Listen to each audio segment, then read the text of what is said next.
DogWorks Radio is sponsored by Alaska Dog Works. Check out their website at alaskadogworks.com. This episode of the podcast is brought to you by First Paw Coffee Company, specializing in private label premium blend coffee. If you're serious about coffee, you should check it out. First Paw Coffee's passion is high-quality, small-batch roasted coffee. They take the extra time to taste and get everything perfect before they release new blends.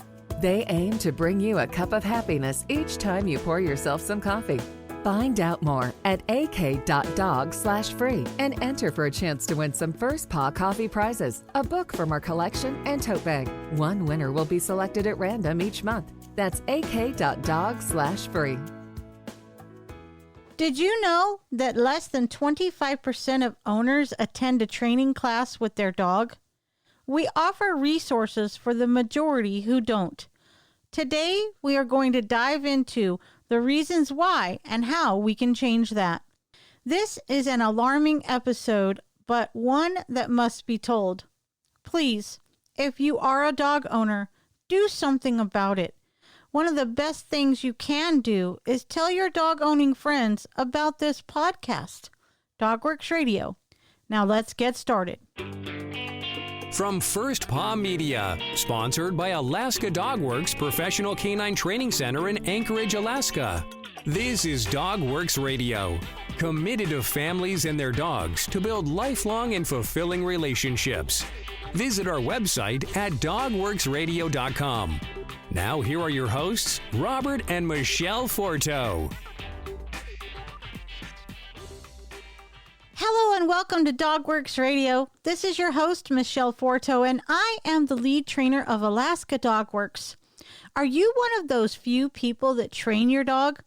As a professional dog trainer, I find it tragic that less than 25% of owners take their dogs to a class or sign up for a training program.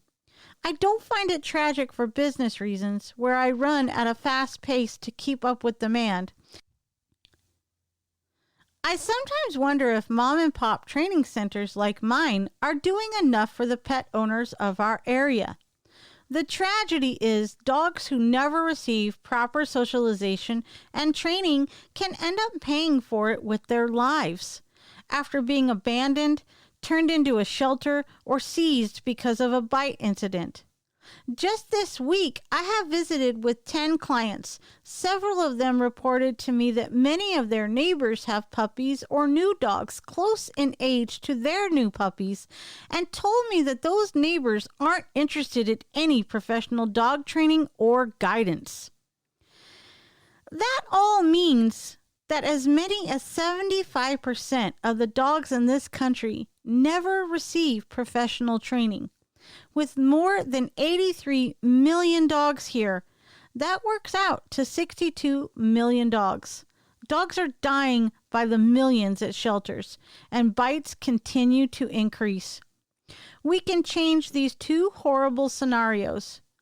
Education, but the education needs to be salient and of real-world value to the owner, convenient, and, for the dog's sake, pain-free.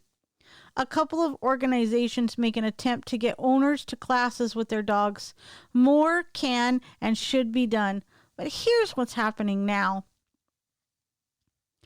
According to a recent American Pet Product Association National Pet Owner Survey, 4% of the dogs in the United States take a training class.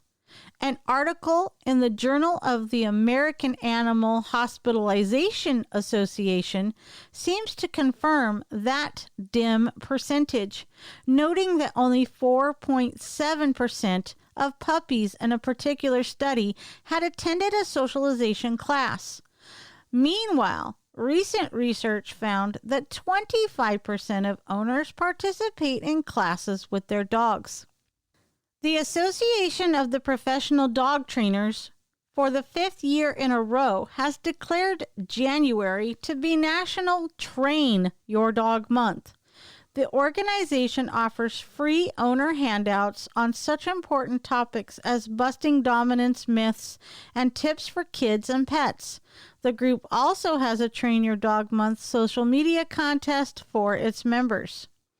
The APDT offers a wealth of information to the pet owner via their website, social media live chats with training experts, links to training books and DVDs, and so much more. Many APDT members host local Train Your Dog Month events and feature training discounts as well. While this effort is not a large or necessarily loud one that many dog owners seem to know about, it's a start. Here at Alaska Dog Works, we are members of the APDT, and although we don't offer a Train Your Dog Month event, we offer dog training throughout the year, even here in Alaska. It doesn't matter to me if it's -30 and snowing or icy, raining, windy, or beautiful bright sunshine. I will get out there and assist you in training your dog. Let's go on a little bit more, okay? The American Kennel Club is a nonprofit organization that makes millions of dollars every year. The group attempts to reach owners with one day of the year with its Responsible Dog Ownership Day. One day a year? Really? How about 365 days a year? I think the American Kennel Club could do a little bit better here. I have been a canine good citizen evaluator and trainer for the American Kennel Club since 2007, and I do promote a lot of their programs and their get-togethers, and like we're doing the Canine Fit Club right now. They have a lot of good programs. They used to do better at promoting dog training for the everyday dog owner. You guys need to know, even if you don't have a purebred registered AKC dog, there are a lot of events and programs that the American Kennel Club offers that you can participate in even with your furry friend from the shelter. So just get out there and take a look, or give me a call here at Alaska Dog Works. The AKC does have a link on its website that promotes responsible dog ownership, and it suggests 101 ways to be a responsible owner. Some of the tips are good indeed, such as clean up your dog's poop and spay and neuter your dog. Although the AKC is a breed registry that makes money from its memberships of breeders, it would go broke in a hurry if members stopped the breeding as suggested.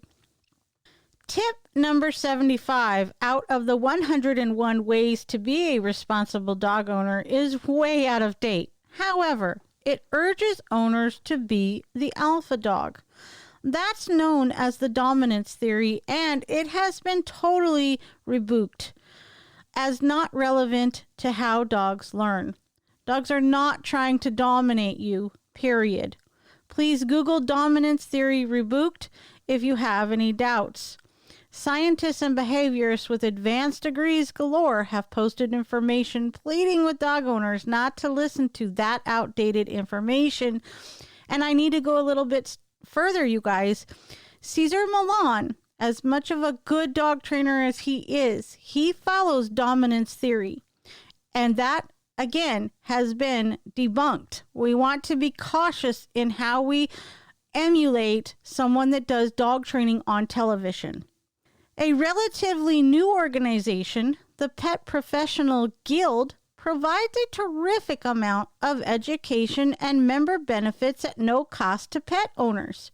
Membership is free, and it has more than 10 areas of handouts, videos, and articles on its website. While I applaud these organizations for trying to reach into the hearts and minds of dog owners, we need to do more. However, because the current rate of only 25% of dogs getting professional training is beyond dismal, we need owners to look at their precious puppy and recognize that pup did not come to them trained. It is up to the human being in this partnership to get yourself and your dog to a class, preferably before the dog hits the 20-week mark. If you don't get into a class and aren't properly socializing your new best friend by the time his brain is 20 weeks old, you are literally playing catch up for the rest of that dog's life. I challenge DogWorks Radio listeners. Take one 4-week class with a local trainer. Just one. Take the class when your dog is a puppy, and you will be putting a solid foundation on your dog for the rest of his life. Dogs need to learn in the presence of other dogs, as they will be encountering dogs in the real world for the rest of their canine lives. Have you attended a class with your dog? Are you going to? Tell us in the comments. We are going to take a short break, and when we return, we're going to go behind the breed and talk about the mighty and majestic Rottweiler. Who knows? You might even learn a few tips and tricks on how to train a Rottie too. So earlier you learned about First Paw Coffee Company, and now I'm going to tell you about its Tail Wagger Blend. First Paw Coffee Company's Tail Wagger Blend is their first offering, and its name and label were crowdsourced from their Facebook fans. How cool is that? The Tail Wagger Blend is a private label premium blend that was developed just for them. It is a medium roast from Colombian beans with tastes of Brazil nuts, grapefruit, and oak. Be sure to go to ak.dog/free and enter to win a bunch of cool prizes. That's ak.dog/free. Hey guys, here we go behind the breed, and we're going to learn all about the mighty and majestic Rottweiler. About the Rottweiler. A male Rottweiler will stand anywhere from 24 to 27 muscular inches at the shoulder.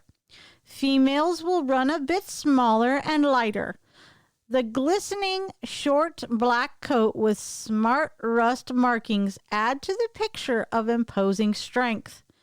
A thickly muscled hindquarter powers the Rottie's effortless trotting gait. A well-bred and properly raised Rottie will be calm and confident, courageous but not unduly aggressive. The aloof demeanor these world-class guardians present to outsiders belays the playfulness and downright silliness that endear Rotties to their loved ones. No one told the Rottie he's not a toy breed, so he is liable to plop onto your lap for a cuddle. Early training and socialization will harness a Rottie's territorial instincts in a positive way. Here are some quick facts. Rottweilers are loyal, loving, confident guardians. The AKC breed popularity ranks them 8 out of 195 breeds. Height is 24 to 27 inches for the male and 22 to 25 inches for the female. Males weigh in around 95 to 135 pounds, while females weigh in at 100 to 80 pounds. The life expectancy is between 9 and 10 years. They are classified in the working group.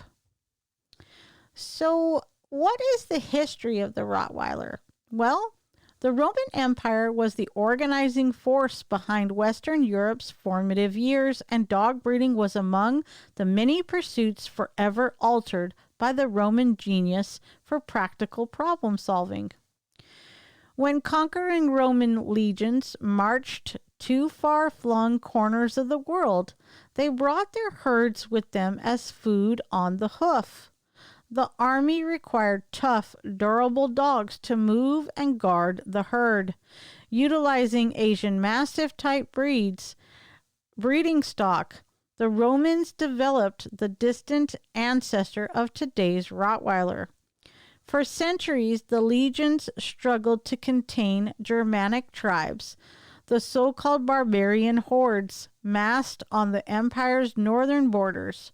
The dogs the Romans brought to these areas became foundation stock for many German breeds. In the centuries after the empire's collapse, the Roman drover dogs found work in the cattle town of Rottweil. It was here moving herds from pasture to market, and protecting all concerned from bandits and rustlers along the way that they earned the name Rottweiler Metzgerhund, or Butcher's Dog of Rottweil. The Rottie's career in livestock ended with the rise of the railroad cattle cars in the 1800s. They found new work, however, as police dogs, personal protectors, and all-around blue-collar dogs capable of performing various heavy-duty tasks. Rotties were among the first guide dogs for the blind, and in more recent times, they distinguished themselves as search and rescue workers at such disaster sites as Oklahoma City and the World Trade Center. Considering the many roles the breed has played during its long history, it is remarkable that the butcher's dog has changed little in form and temper since its first German breed standard was drawn up in 1901. Care and training.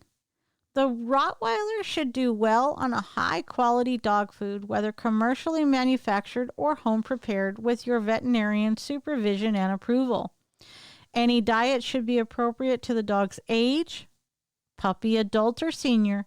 Some dogs are prone to getting overweight, so watch your dog's caloric consumption and weight level.